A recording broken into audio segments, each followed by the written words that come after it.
What's up, everybody? How you guys doing this Saturday? What's going on? So pretty much like a chill live for right now. Just wanted to go live on the channel and just say what's up to everybody. Find out how y'all's weekend's going. How y'all Saturday's going. Yeah, so oh man. I've been trying to get myself to do this morning. It's a lazy Saturday for me. I don't know what it is. I probably got a good amount of rest. So anyways, in a little while, I'm going to be talking about the OnePlus Nord N10 5G. I just hit the headphones with it. Just giving a little bit more insight to this phone, taking questions about the phone.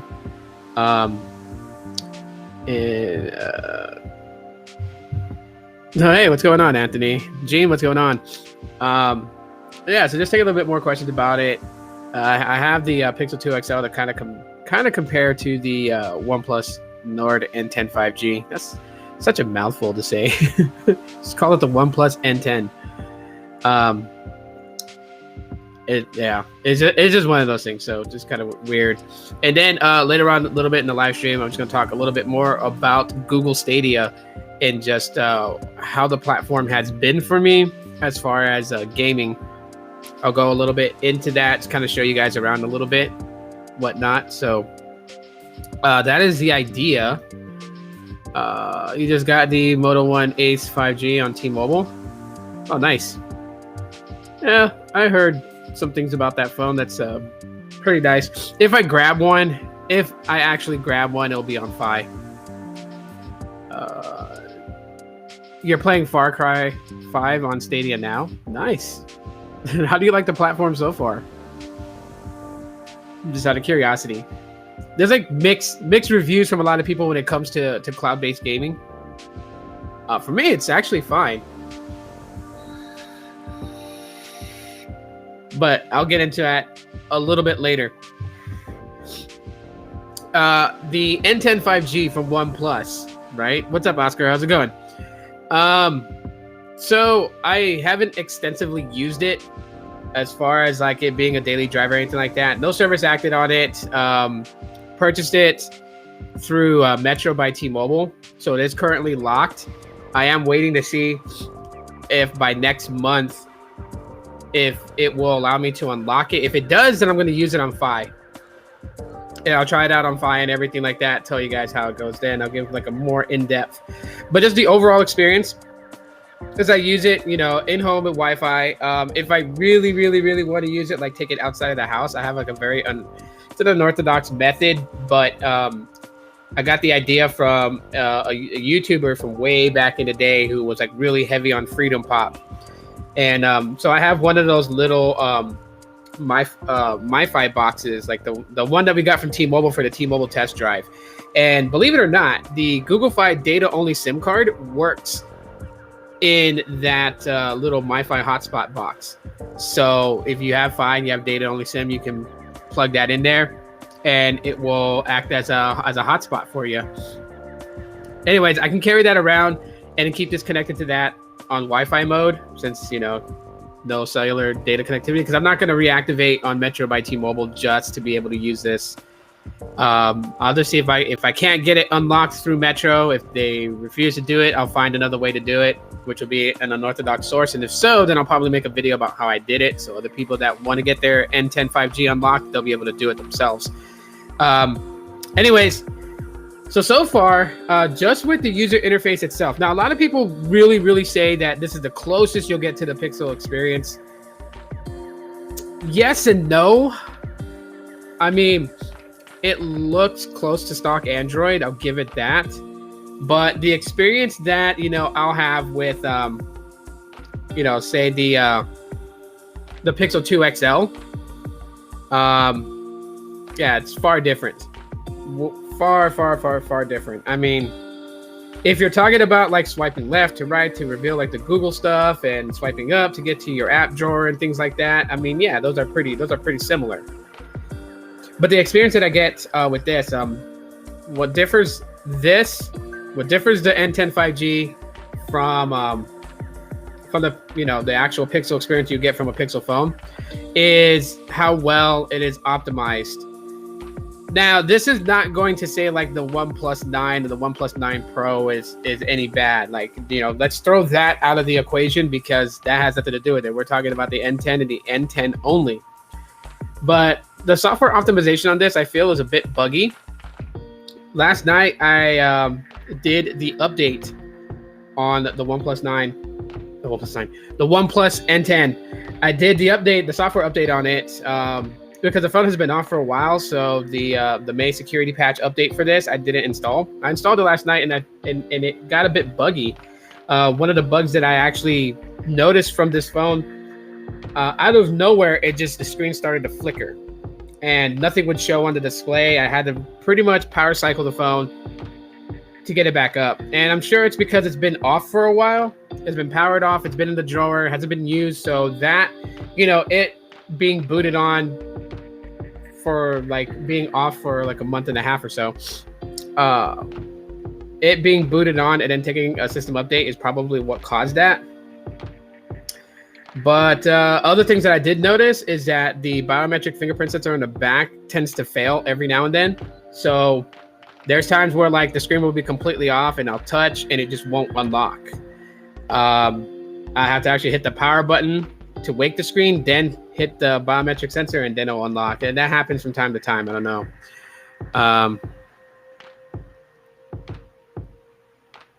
Yeah, no, there's no update. There's no software update to Android 11. I don't think there will be for the N10 5G. I don't think so. It'll stay on Android 10, more than likely. But upside from that, last night I uploaded a little vlog video. And I recorded from this phone, from the OnePlus N10. I did have this microphone plugged into the USB Type-C, but in the camera app, I did not see where you can utilize an external microphone. Like, if I was to plug this microphone into my, let's say, my Pixel 2 XL, in the camera app, when you swipe, because it has that little arrow that tells you to swipe to get to like the settings for the video mode. At the very bottom, you'll see microphone. You'll see external and what they call internal, and you can choose one or the other. I don't know if the microphone plugged into the Type-C port on the OnePlus, if it actually utilized this microphone or that microphone. I was listening to the audio, but then I was listening to it on this, and this has a pretty much like flat sounding speaker compared to the Pixel 2 XL. The 2 XL has a little bit more bass. Even the Pixel 4a has a little bit more bass and I guess projected sound than the OnePlus. The OnePlus has a very flat squawk box sounding sound out of it, so that's just something that I noticed. So I'll have to look back. I'm probably gonna watch the video on my 64-inch TV in the living room, my smart TV, because that has pretty good punchy sound out of the speakers built into that TV, and so I'll be able to tell if it actually uses microphone. Because the way my voice sounds when I use this mic is very different than if I use like the native microphone on an Android device. It sounds very different with the cardioid microphone. It actually like gives me a little bit more bass when I talk in my own voice than as opposed to just using the microphone off like the Pixelbook. It'll sound a little bit more flat. That's just how things are. OnePlus has merged with their parent company, which is Oppo. Yeah, I already knew that. All right, that was like, yeah. It's not really big news to me because I mean, what if you have a parent company, what are you really merging into? I mean, that's a parent company, So it's not really big news to me. Other than as far as like OnePlus, it's going to change some aspects of OnePlus, but that'll be for another time. I tried on my Moto Android. I tried on my Moto Android Auto in my mom's car, and you can listen to Sirius XM and the SXM apps come on here on Android Auto. Yeah, that's good. That's cool. Camera wise, I know some people have complained about the camera on the OnePlus. I don't really see an issue with the camera at all whatsoever. I mean, I'm not expecting it to yield what you would get from a Pixel phone. Like right now, like I have the camera on and I am kind of just like moving around, my desk with it. When you're moving and you're looking at the viewfinder, you see a little bit of like this weird wobble effect to it, but that's not going to affect the photo itself. So obviously it's very sensitive to your hand movements. And let's say like I take a picture of like Mario right there. And I'll do another one.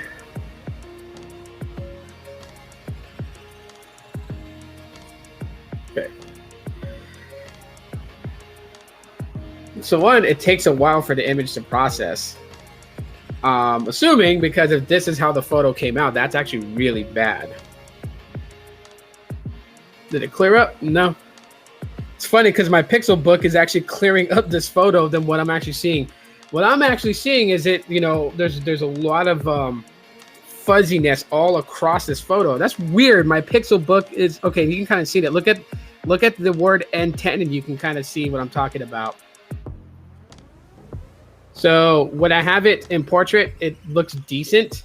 When I turn it, there it goes. It corrected it now. It's been corrected. But the photo doesn't look bad at all.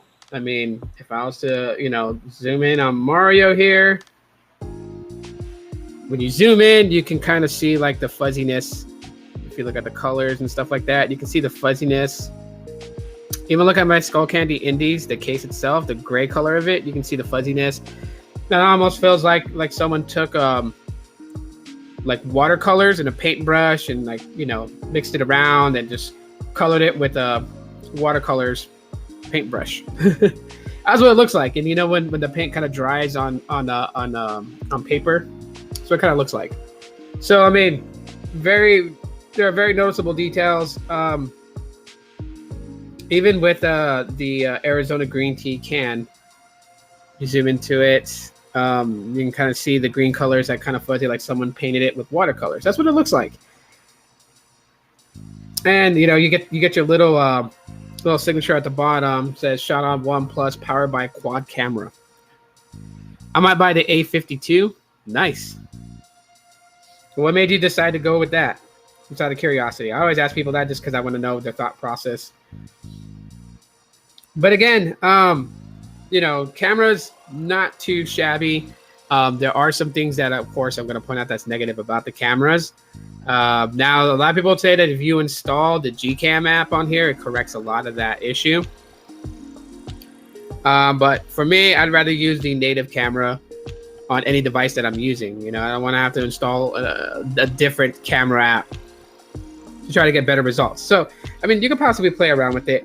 What I'm mostly going to be using this phone for, obviously, is video. And if you watched the video I uploaded last night, that was a raw video. Like, I didn't run it through any editor.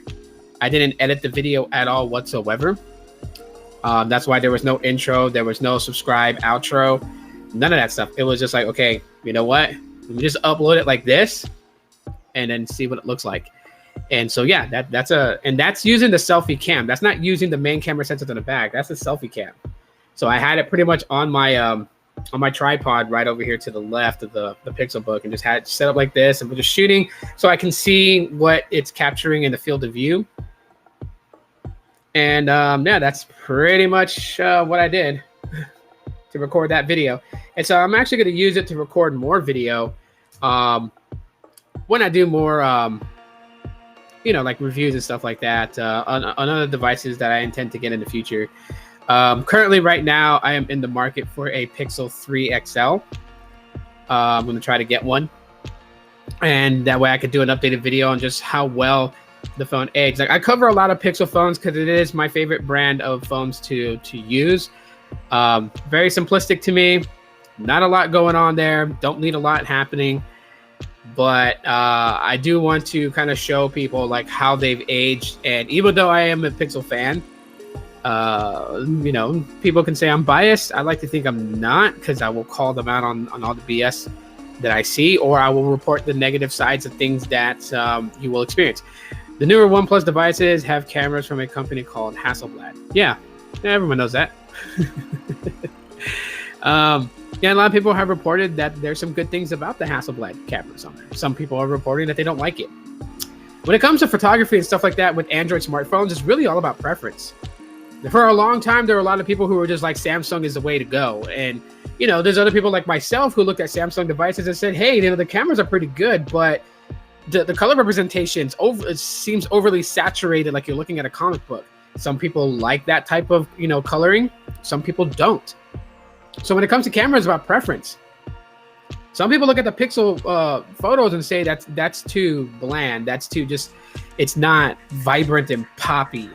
And you give them a Samsung camera and it's like, that's the photo that I want for my Instagram. And it's like, gotcha. Like you people have preferences. You can't knock people for what they like. Some people like oversaturation. Some people like undersaturation. Some people like washed out. Some people like blown out. Some people like, you know, absolutely detail refined. It just depends. One thing that I've learned from my brother Ruben, who, you know, he's an amateur photographer. Later on, I'll put in the description the link to his Instagram, and you guys can check out his Instagram account. He takes a lot of photos.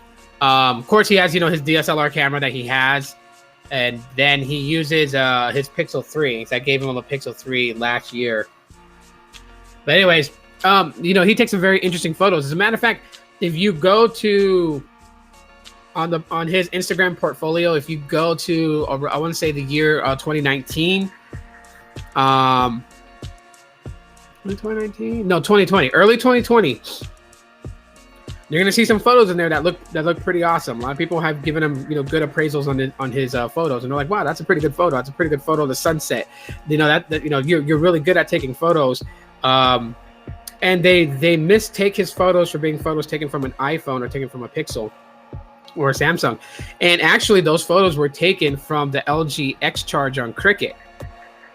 Yes, a sub $200 phone with, you know, for someone like me to take that type of phone. Like, I mean, I have one. Where is it?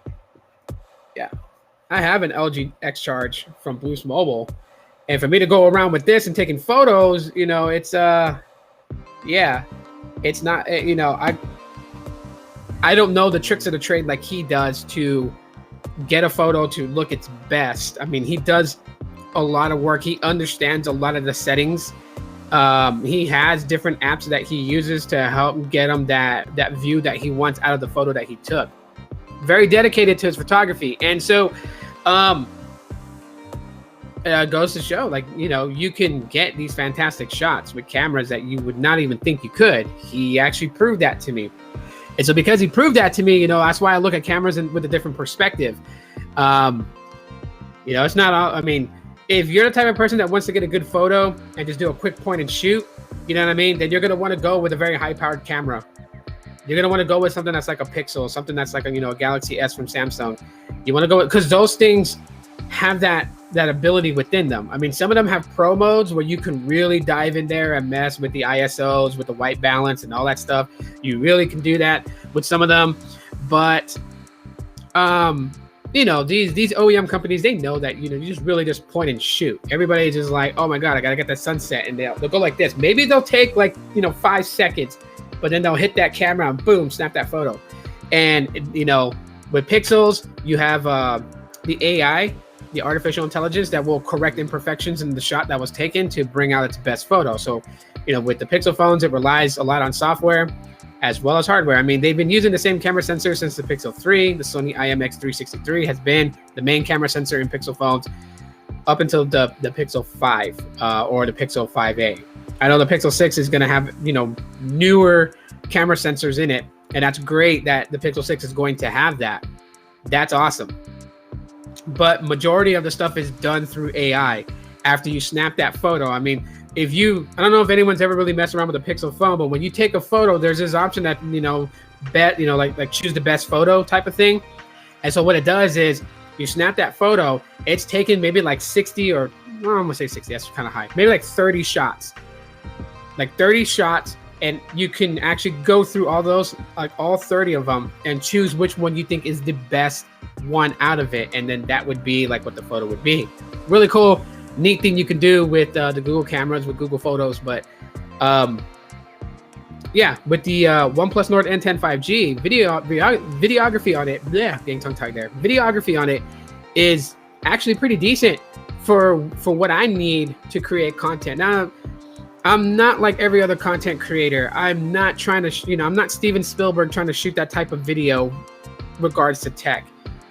Yeah, I just want a good enough camera that, is clear enough where if I'm talking to the camera, you can see me. If I'm focusing on a product, you can see it. And that the resolution is good. It's not washed out. It's not overly exposed or any of that type of stuff. That's what I worry about in the camera, is because I create content with it. I create videos, and I just want the videos to be decent. I don't need it to look like a George Lucas film or M. Night Shyamalan. I don't need it to look that type of standard. I'm not shooting for that type of standard. There are some creators that do that. I'm not knocking them. I'm not in any way being disrespectful towards them. I mean, they do what they want to do. If they have the time and the effort to invest that type of time into creating content, that's them. You know what I mean?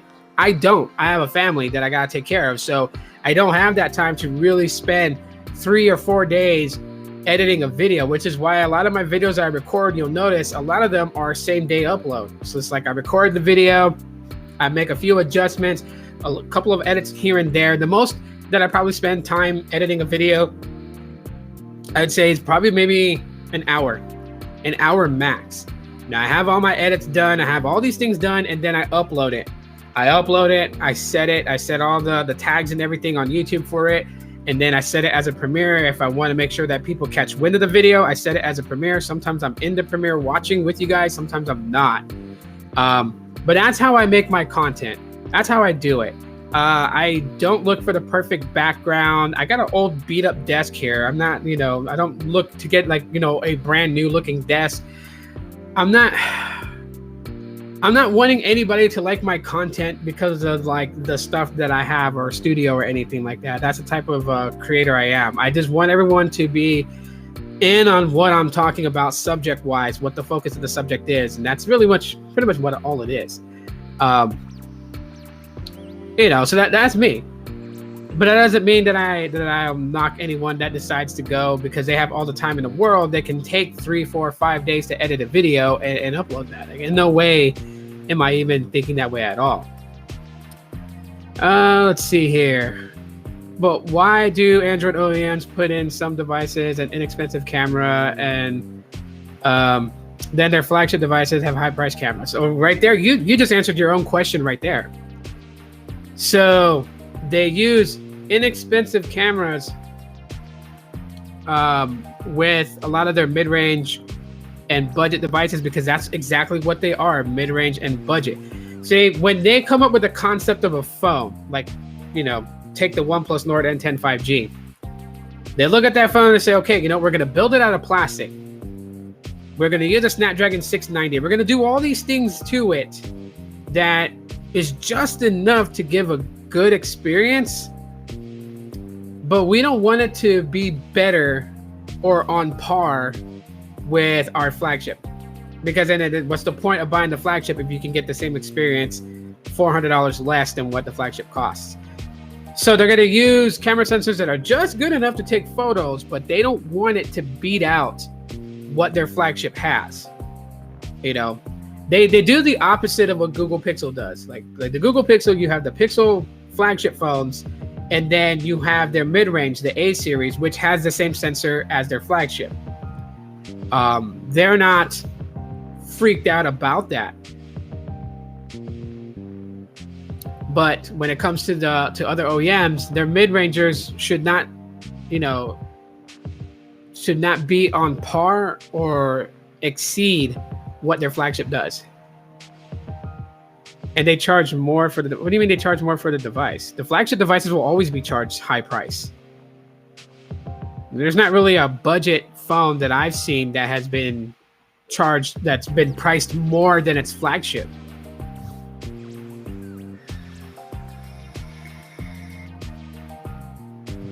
Restructure that so I can kind of get where your head is going. Because to me, OEMs will always use just good enough parts for their mid-range and budget, but they will try to use the best what they can get for their flagship, always. Excluding the Google Pixels. They're a different set of, like the one you just got costed you $216. Which one? The Moto Ace? Motorola hasn't had a flagship in years. There has not, to my knowledge, there has not been a flagship released by Motorola in, I want to say 2 years. I think 2019 they had a Z.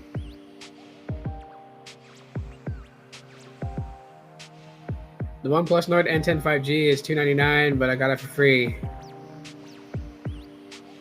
All right, so you're talking about the comparison between mid-range to mid-range, right?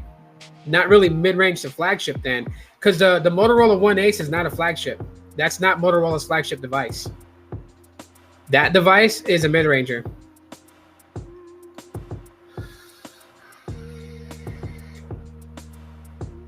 Now, if you're talking about why OnePlus does things one way and Motorola does things another way, that's between the two companies.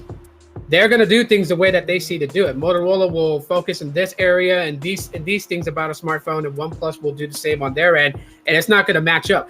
These OEM companies don't hold hands in the idea of benefiting and making money. They're all cutthroat to cut each other's throats. That's really what it is.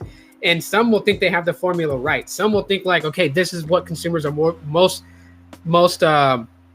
wanting, and so they'll focus on that. And then the other company will be like, well, we think that customers want this, so they'll focus more on that. You'll always see where the OEM thinks that consumers want and where they're going with things. You can always see it by looking at what seems to be their main focus, right? And even if it's camera, you can still see the subtle differences in their idea of what they think consumers want with cameras. That is yeah. I mean, you have certain ones that, like for instance, take Samsung and Google at one point, and even Apple at one point, right? Google focused with the Pixel 4. They thought telephoto was what consumers wanted, so they put a telephoto lens in the Pixel 4, while the iPhone and Samsung were all focusing on ultra wide. Then with the Pixel 5, Google decided to put an ultra wide camera in there. Just a software change and a change from 4G to 5G. What do you mean? Like updating software? All right, dog. What's going on, man? I haven't seen you in a while. Motorola released the flagship, the Motorola Edge Plus last year. Oh yeah, that is one. See, I totally forgot that one. I remember because what's his name?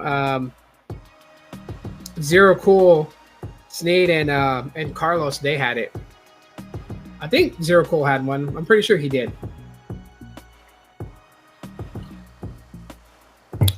But anyway, now if you're talking about like software, like the Motorola One Ace came with Android 11, and the OnePlus Nord N10 5G didn't. That's at the discretion of the OEM. Again, they have the control over that aspect of it. You don't think it sold well? I don't think it did, because I didn't hear too much of a buzz about it. That's how I pretty much know if a flagship is actually selling well. It's gotta have a buzz, like because as much as I like live streaming and making videos for YouTube, I like watching YouTube also. And if I don't see a lot of people talking about it, then it's not really that much of a buzz. Motorola just came out a few weeks ago with the Motorola Stylus 5G. Okay. Is this still pertaining to what your question is? Like, or is that just a statement that the Motorola Stylus 5G? Because I mean, I'm hearing good things about that phone from several people. I have no plans on getting it. I'm really not chasing smartphones like I used to. A phone has to have like something very specific about it that will drive me to say, okay, I need to save up money and get this phone. Like, I mean, if you're gonna ask me, like, then why the hell are you gonna go get the Pixel 3 XL? Then, yeah, that's an older phone. But there are certain aspects of it that I want to kind of like talk about when I do a revisit back to that phone, and just kind of some quirkiness things about it. I'm not gonna give it away in this live stream because it'll defeat the purpose of doing that. But yeah, but they have a phone, like a newer phone, has to have something really absolutely like eye-catching for me to in order for me to say I want that phone. There hasn't really been. Some will say it's because you're too wrapped up with Google Pixels, and that might be the case. Or you're too wrapped up with the iPhones that you have. That might be the case. Or it just might be that I've seen the light. Like the light has shined through on me, and I realize I can talk about these phones. I don't have to go buy them. But Motorola devices have looked the same, and the only changes they have made are software. Not really. They've made some small physical changes to them. I wouldn't say that the Motorola One Ace 5G looks like the Moto X4, which was probably one of my favorite phones released from Motorola, was the Moto X4. Yeah, I kind of missed that phone. That phone was pretty solid. It had some decent cameras to it too. Gosh, if I can find another one for, that was compatible with Google Fi, I might scoop it up. I do have one that got water damaged, and the camera sensor in the back, that circular camera sensor in the back of it, got punctured. This is when I was like trusting of my second oldest son to have a smartphone, and he really didn't take good care of it. So, go figure. But however, I might, there's some old phones that I want to look for and get, and I'm pretty sure that they're at a really, really low price. So it'd be pretty cool to get it.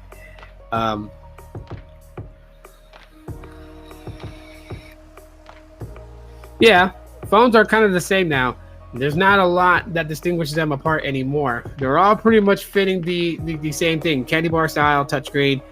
And even when the Square module came into effect with the Pixel 4, and then the iPhone 11, and the Pixel 4a, and the Pixel 5, the Pixel 4a 5G, there's a couple of Motorola devices that have the Square module on the left side of the back of the phone. I mean, yeah, it just, yeah.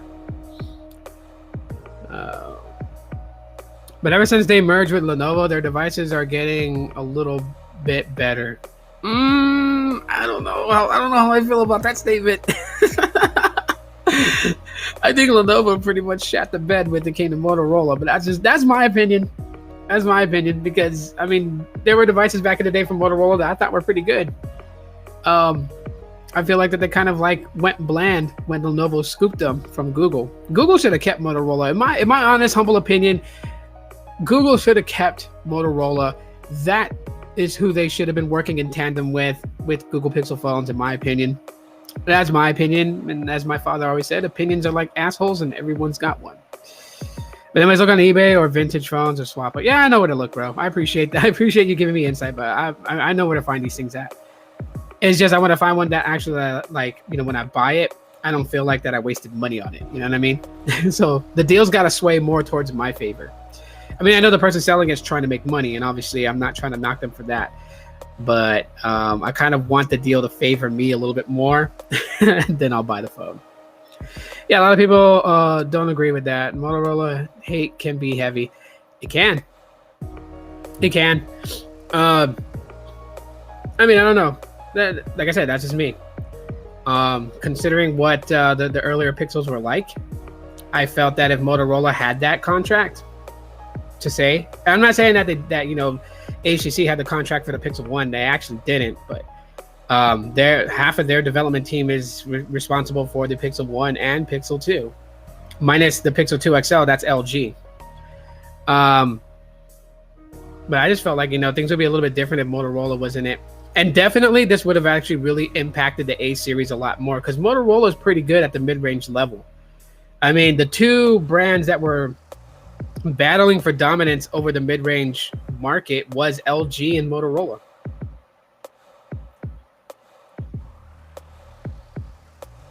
Yeah, I wasn't mad at Google for it. It left me scratching my head as to why they decided to sell it to Lenovo.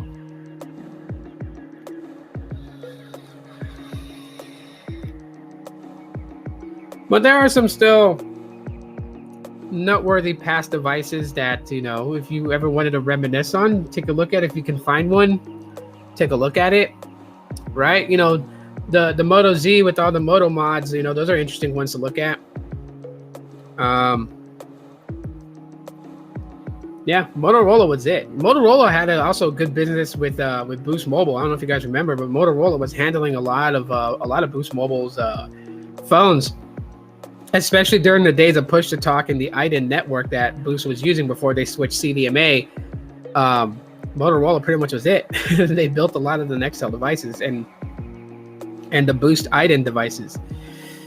As a matter of fact, it was actually kind of crazy. So I don't know if I'm going to jump on it or not, but on Facebook, in the Facebook market, I found somebody in my local area that's actually selling a Moto Razr V3M in solid condition. It's still functional. They uploaded a quick little video clip showing that it turns on and that all the buttons work and everything.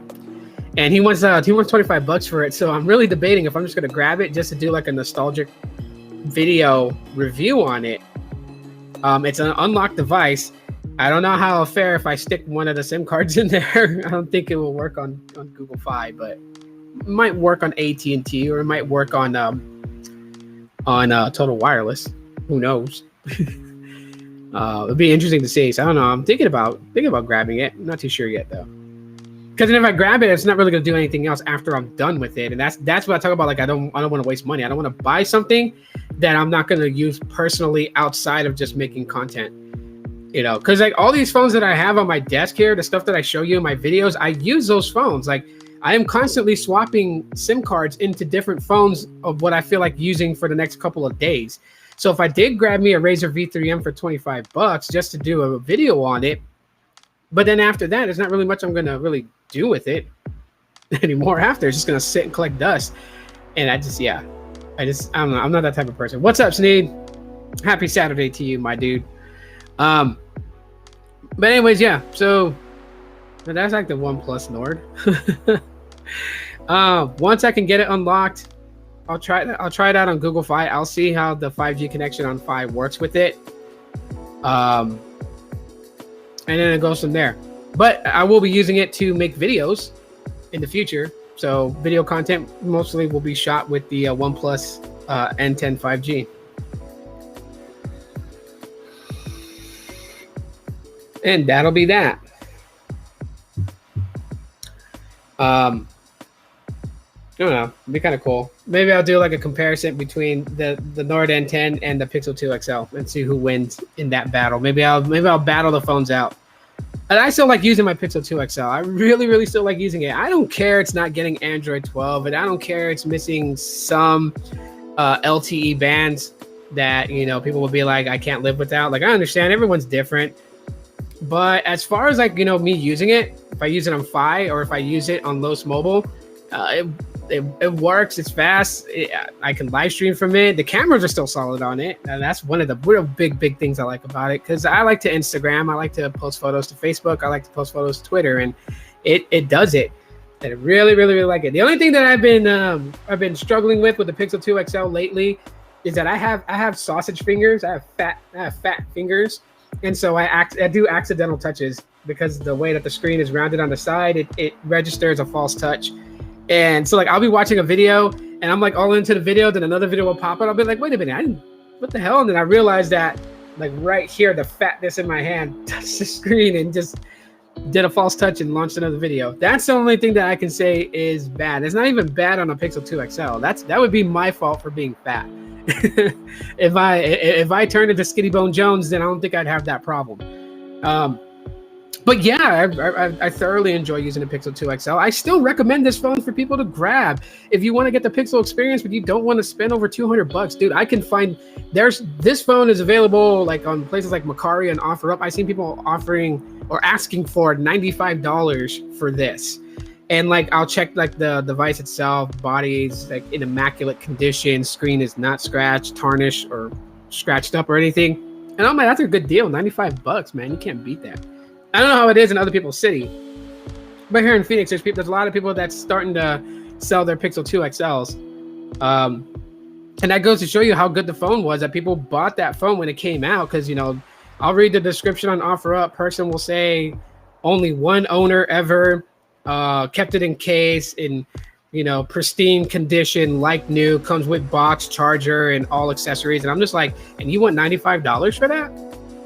And I'm like, you carried the phone all this time. We're in 2021 and already you're just now wanting to sell it.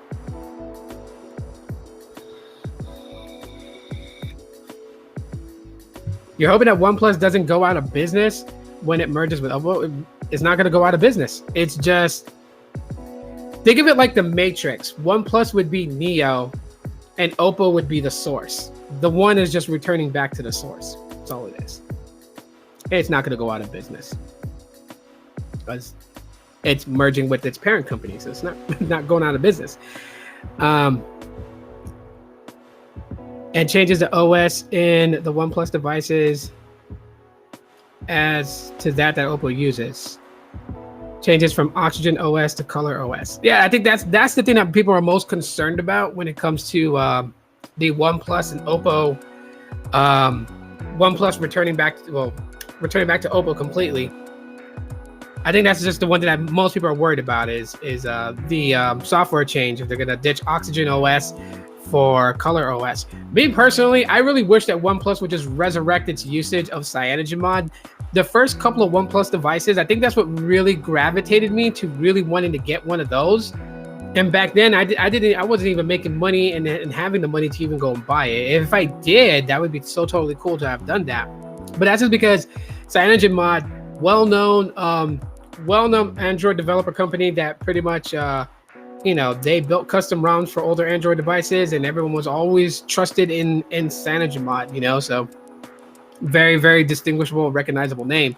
And when I found out that OnePlus was going to be using Cyanogen, I was like, wow, that's crazy. Cyanogen locked in the deal with OnePlus to be their software provider. So basically you were getting Android again with the user interface on top of it, which Cyanogen never really strayed away from stock Android. They just implemented a lot of things that consumers wanted, like the ability to change color accents, the ability to change fonts, the ability to add more home screens, add more different types of widgets and all kinds of stuff. And Cyanogen catered to that.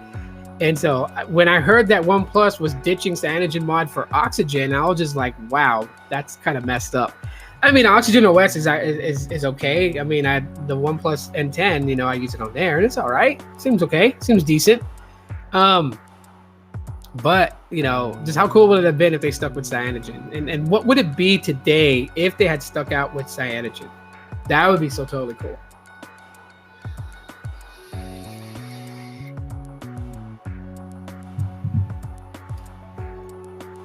Green tea is life.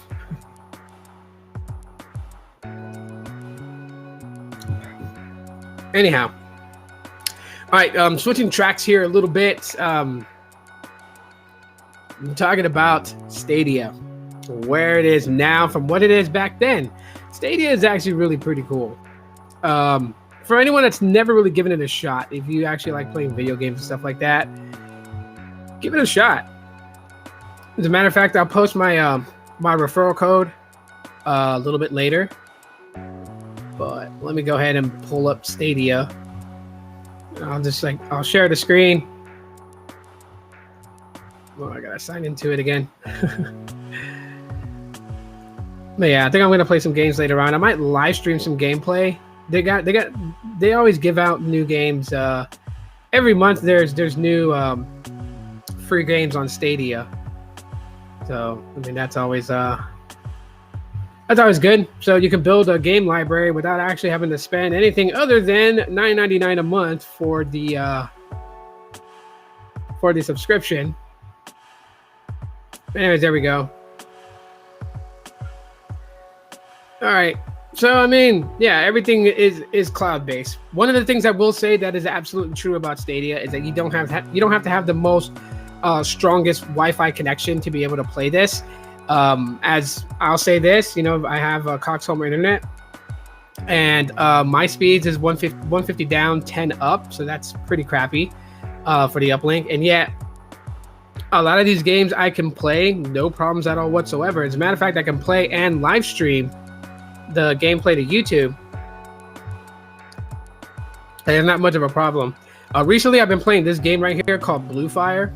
It's actually pretty fun. It reminds me of The Legend of Zelda.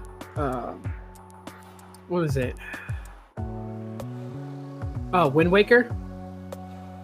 It's not, but I mean, it kind of reminds me of it. The gameplay, the character look, the action strike from the weaponry and stuff like that. It really, really reminds me of it. It's a really fun game to play.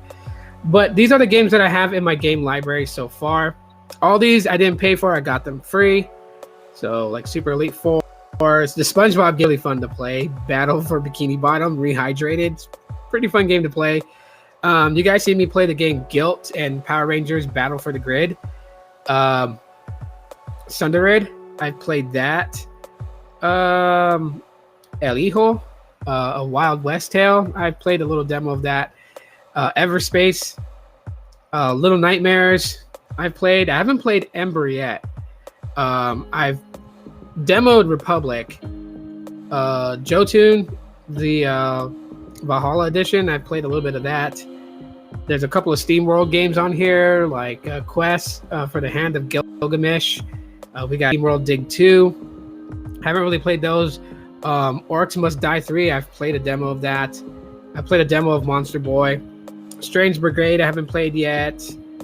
Hotline Miami 2. Have not played. MotoGP. I didn't play it yet. I grabbed those. Those are newer ones that I just recently claimed to add to my game library. Chronos, Before the Ashes. Haven't played that one yet. Trine 4. Still haven't played that. These are games that I'm demo just to show people gameplay of them on Stadia. Resident Evil.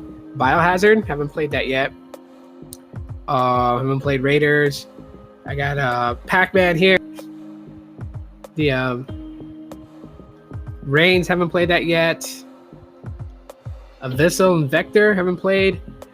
A lot of these games I have not played yet. I grabbed them just to grab them because also if I have friends come over, maybe they may like playing. I don't know. Maybe they might like playing Little Nightmares 2. I mean, I like playing horror games, so I might play that. Maybe they like playing Hitman or, Monster Jam or something like that. There's always a game for somebody that comes to my place to play that they might be into, like Hello Neighbor. My kids like that. They play that on their phone, so here's like an actual copy they can play on Stadia, which, I'm gonna end up getting the controller and the Chromecast for the main TV in the living room, so they can play Stadia games on there. Just yeah, these are the current games that I have right now, and every month there's about like 4 or 5 games that they give out for free, so that's always fun. And so now you can really build you up like a nice game library without actually having to pay it. Now there are games that you could buy. Like when Mortal Kombat 11, I think Mortal Kombat 11 is you still have to pay to get that game. And it's got like, different DLC packs that comes with it. So there's combinations of it. Like you can get like Mortal Kombat 11, and you can get like, different things. Are all these games included? No. They're not included when you subscribe to Stadia. So a lot of these games that were, free to Stadia Pro members are no longer available. So it's like at the time when they become free, you have to claim them. Once you claim them, they're forever in your library. So even if they're no longer available to new Stadia players as free for Stadia Pro members, it's still free for you. Like you already own it. So anytime you want to go back to play, you just click on the game, start playing. And again, the best part that I like about it is that, sometimes I get heavily deep into a game, or maybe like I'm halfway through a chapter in a game that, I definitely can say that, I want to finish this chapter, but I have to go somewhere. So I easily pause on my Pixelbook, grab my Pixel 2 XL, head out the door, and just continue gaming from my Pixel 2 XL. And there is no load time. Like I don't have to wait for it to load on here in order for me to play it. It's just once I open up Stadia, it shows me the last gameplay I was doing. Once I hit the play button to start the game, it's right where I paused at. I unpause and continue gaming. And that's one of the things I really, really, really like about Stadia to that basically. Yeah, to me, it's really cool. Really good concept. Some people don't like it. You know what? Like everyone doesn't game the same way. Everyone doesn't think about video games in the same manner, and people don't want to. They don't want cloud gaming. Maybe they want to like Apple Arcade. People like that one. They prefer that over Stadia because Apple Arcade, you buy the game, you download it. There's a hard copy on your phone, right? So there's absolutely no dependence on Wi-Fi unless it's like an online type gameplay. But let me go to the Stadia store and I'll show you all the games that they currently have. So right here, play Borderlands 3 free all weekend with Stadia Pro. So I can play this now if I wanted to for free, but then after this weekend, it'll go back up.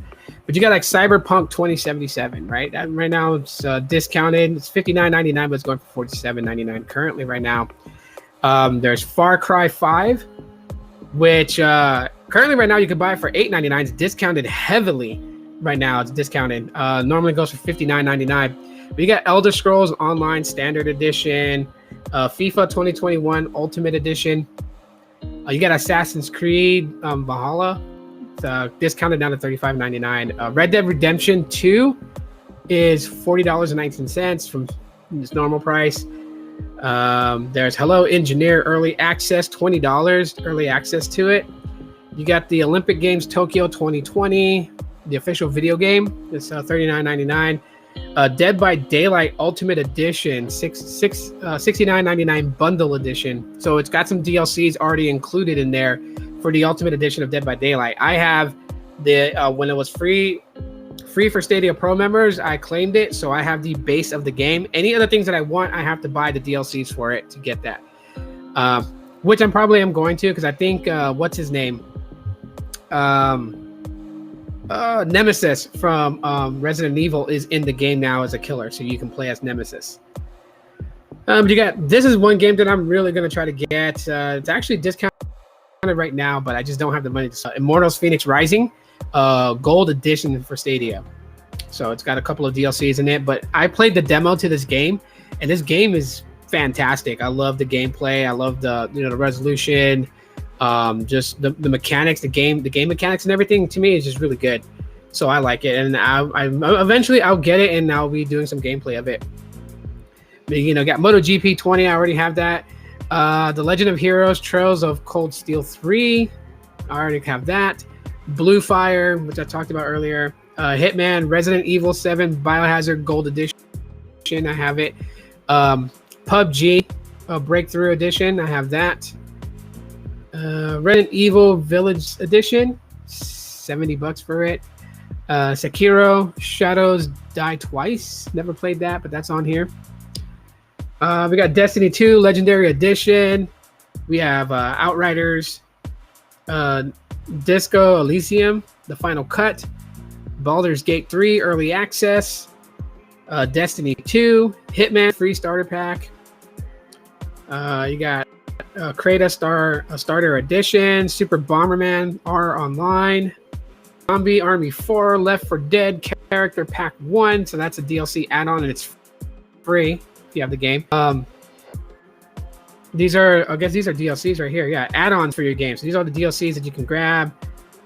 Dead by Daylight Resident Evil Chapter. So I guess this unlocks Nemesis, and I guess if you play as a killer, you'll be Nemesis, and I think if you play as as a survivor, you could be any one of the two characters from Resident Evil. So, yeah, Stadia not too bad at all whatsoever. Definitely worth checking out if anyone's looking in, for any new game systems in a way to kind of check out. Which is the cool thing about Stadia. There is no physical game system that you gotta get.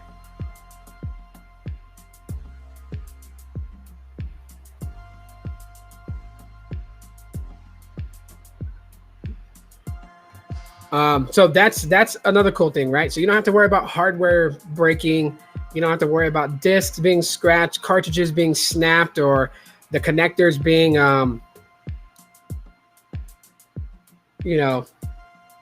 damaged.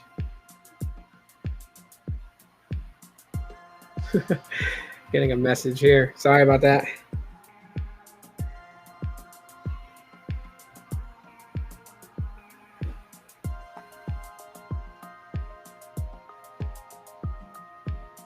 But anyways, yeah, me personally, anyone that asks me about Google Stadia, I'd say definitely give it a shot, give it a try. And use it for its full capacity. Don't just play it on your smart TV with this with the Stadia controller and the Chromecast Ultra plugged in. Try it on your Chromebook if you have one, or your Pixelbook if you have a Pixelbook. Try it on your Windows laptop. Try it on your mobile smartphones. Try it on your Android tablets.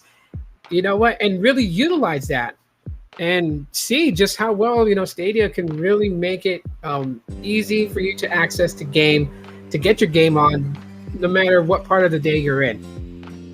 I would definitely say that. So that's pretty much it.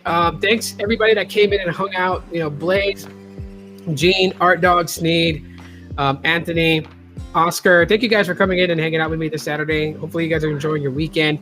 I'm going to bounce out of here now and just end it right about here. And yeah, some more videos coming later on this week, so definitely be on the lookout for those. Other than that, I mean, yeah. By the way, if you guys missed yesterday's live stream with Technoid and Alter Tech, check it out. Yeah, that was actually pretty cool to see it. So we'll call them Alter Technoid, but go check out their live stream. They did some coverage on OnePlus, so if you're very interested in OnePlus phones and stuff like that, you might want to check that live stream out, watch the replay of it, so that way you get some insight.